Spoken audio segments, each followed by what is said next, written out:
एक राजनीतिक हथियार बन गया है, एक दूसरे पर इस्तेमाल करो। अब आपके नेता राहुल गांधी कहते हैं भाजपा ने कश्मीर को सिर्फ अपनी सत्ता की सीढ़ी बनाया। आपने क्या किया था? कश्मीर में अमन कायम करने के लिए तुरंत कदम उठाइए।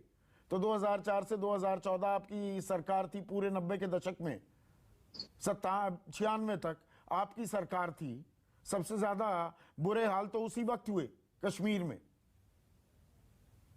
संदीप जी, आप ये मानेंगे या नहीं मानेंगे कि तब के और अब के हालात में कितना अंतर है? मैं आपको साफ साफ बता देती हूँ। साफ तो ये है कि डबल इंजन की सरकार पूरी तरह फेल हो चुकी है जम्मू कश्मीर के हालात को बदलने में। दावा तो था कि कश्मीरी पंडितों को बसाएंगे, सच्चाई है कि वो उजड़ रहे हैं। देश के गृह मंत्री अमित शाह जी 3 घंटे की अभी एक नई मूवी और है, उसे देखकर ही निकले हैं और आप यहां पर चर्चा करवा रहे हैं।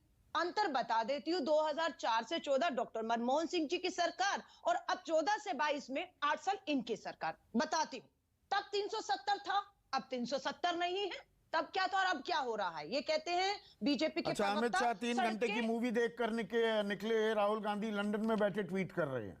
नहीं, राहुल गांधी एक सांसद है और अपनी आवाज को वो हर तरीके से बुलंद कर रहे हैं। कांग्रेस पार्टी बुलंद कर रही है। वो प्रधानमंत्री, गृह मंत्री, आपके जम्मू कश्मीर के कोई उपराज्यपाल नहीं है जो चले गए हैं। और देश विदेश जाना कोई गलत बात नहीं है। ये भाजपा ही जब विदेशी दौरे पर प्रधानमंत्री चले जाते हैं तब बुरा नहीं, अगर लेकिन एक सांसद चला गया तो ये मुद्दा बनाएंगे, मुद्दे से भटकाने के लिए। आप भी वो मत करिए, मुझे वापस मुद्दे पर आने दीजिए। 370 धारा क्या कहकर हटाया इन्होंने, जो हमारे टाइम पर थी कि वहां पर जो है आतंकवाद खत्म हो जाएगा। नोटबंदी हमारे टाइम पर तो नहीं, इनके टाइम पर हुई। राष्ट्रपति शासन हमारे टाइम पर तो नहीं लगा जम्मू कश्मीर में, अब लगा।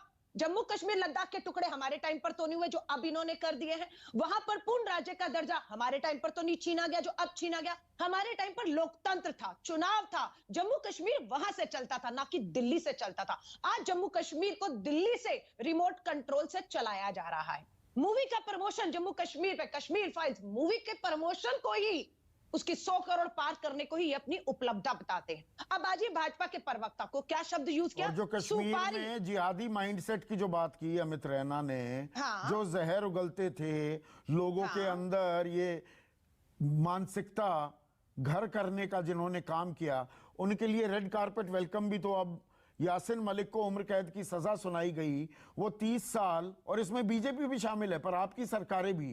वो हुर्रियत कॉन्फ्रेंस आ रही है जी और सबको रेड कारपेट वेलकम देकर हाई टी के साथ उनके साथ चर्चाएं होती थी। ये भी हमने देखा है ना। मैं इसी पॉलिटिकल हिपोक्रेसी की बात कर रहा हूं। हमारी जो नीति और नीयत थी सबके सामने थी, खुली थी। जो हमें बेहतर लगा जम्मू कश्मीर देश के लिए वो हमने किया।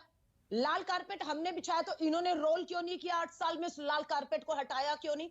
2024 से पहले नैरेटिव सेट किया जा रहा है देश भर में और कुछ नहीं है। एक के बाद एक मूवी आएगी। अब ये इसमें धर्म ला रहे हैं। आपने सही कहा, रजनी बाला, राहुल भट्ट के साथ साथ 2 पुलिसकर्मी इन्हीं की जान बचाते हुए कहीं ना कहीं लड़ते हुए, जिसमें आपने नाम लिया गुलाम हसन डार, सैफुल्लाह कादिर, वो भी शहीद हुए हैं।